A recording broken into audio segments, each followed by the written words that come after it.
3 märksõna. Parkla, 4 ratast ja valjud hääled. Ei, ma ei räägi hetkel kiirete ja veast 11. osast, kui vaid Karl Benz teaks, millega ta hakkama sai, kui ta esimese auto ilma lõi.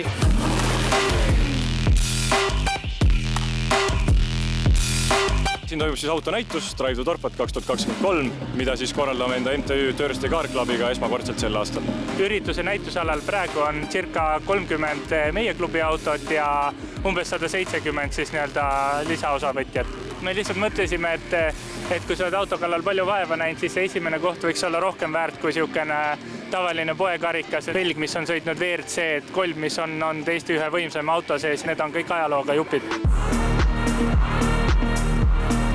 See auto on siis VAS 21061 ja see on toodetud 1982. Korda tehtud ja teedele tagasi toodud. Auto, millega ma õppisin 11-aastaselt sõitma, see on nagu Tallinna linn, et valmis ei saada kunagi. Talvel seisab ta ikkagi garaažis, et Eestimaa soolasi selle auto kere ei kannata. Auto on Nissan GT-R. Ta peaks olema mu igapäevaauto. Ta lendas mu laiali. Ja siis ma olen 2 aastat siin ehitanud seda läbi mingi nutu ja kõige. Sealt tuleb vaata asja väärtus. See, et ta mingi kere ja nii jätast, mis iganes, ta on lihtsalt asi. Praktikas ma olen sõitnud sellega 2 aasta sees mingi 10 päeva.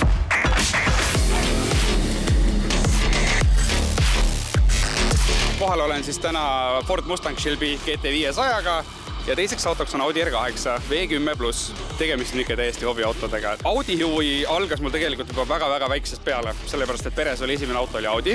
Vahepeal ma selle rivi rikkusin ära, et olid erinevad Audi margid ja siis otsustasin proovida Mustangit. Kuna ma ikkagi jäin ju Audidele truuks, siis unistus oli mul Audi R8. Siis ma selle unistuse ka täitsin hiljaaegu.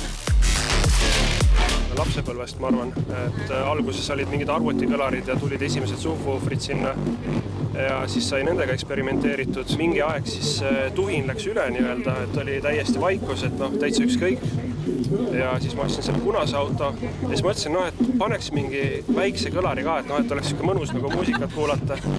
Ja nüüd viimase aasta jooksul on see siin siis juba 4. süsteem, mis sees on.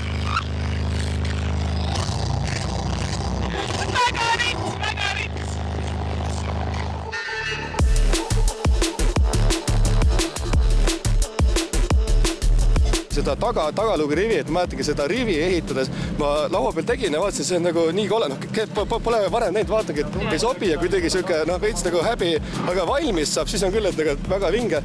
Korra on küll politsei käinud nagu tuttava juures nagu otsimised, kust see muusika tuleb, aga siis me keerasime ikkagi maha, et ma üritaks ise olla võimalikult viisakas teiste vastu, siis on nagu maailm minu vastu ka viisakam. Drive to Dorpat on selleks aastaks läbi ning nägime, missuguseid ägedaid autosid siit platsilt leida võis tõesti. Superägedad autod, superägedad inimesed ja ülimõnus vibe.